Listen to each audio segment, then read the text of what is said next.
They lead the NFL in turnovers, which is not a good thing. Go against the Steelers secondary that has the third most interceptions of any defense in the NFL. And speaking of that defense, we talk about TJ Watt, NFL Defensive Player of the Year. He has made a huge impact for the Steelers defense. You talk about how impressed you are with him coming back to this defense and making an immediate impact. So I think the initial lean would probably be the Steelers getting the points. I really liked it at 3. Now it's down to 2.5, which I don't really like it quite as much because I think automatically you kind of consider the underdog when you're talking about a low total game. Total in this one, 39. So if you think it's going to be a field goal game, you take the team getting a field goal. Now it's down to 2.5, though. So we are seeing some money come in on the Steelers. I think I would still lean towards the Steelers here just because it's a team that seemed to be improving.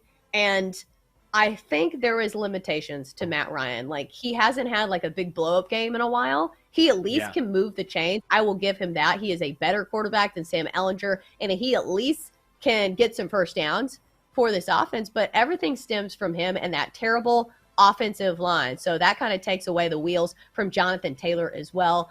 So I don't think I want to trust this Colts team laying points here, because that's the thing. If the Colts were getting points, I think I would trust him and say, hey, Matt Ryan is at least a decent quarterback, but they're laying points here. Well, that's the thing. And if you like the Steelers +3, which I do, now it's juiced a little bit at BetMGM, but you can get Steelers +3 at -135. I absolutely think they can keep this within a field goal. Maybe I'm going to put that down as one of my best bets. I'm still trying to figure that out, even though I am doing some hockey. But you mentioned that Colts offensive line, Chelsa, and I think that really is going to be the big differentiator in this game. If the Colts can protect Matt Ryan at all, the Colts probably win this game. The question is, can they? They allow almost as many sacks as any team in the NFL, and I just don't know if they can, particularly because the Steelers have TJ Watt back in the lineup.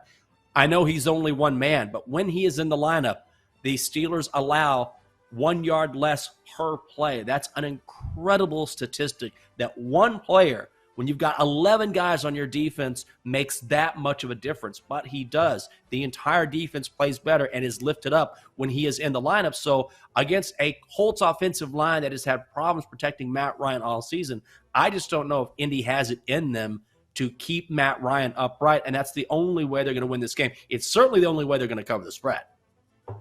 Yeah, and we have been seeing some better games from Kenny Pickett on the offensive side of the ball for the Steelers. Back-to-back games in which he has not thrown a pick or turned the ball over.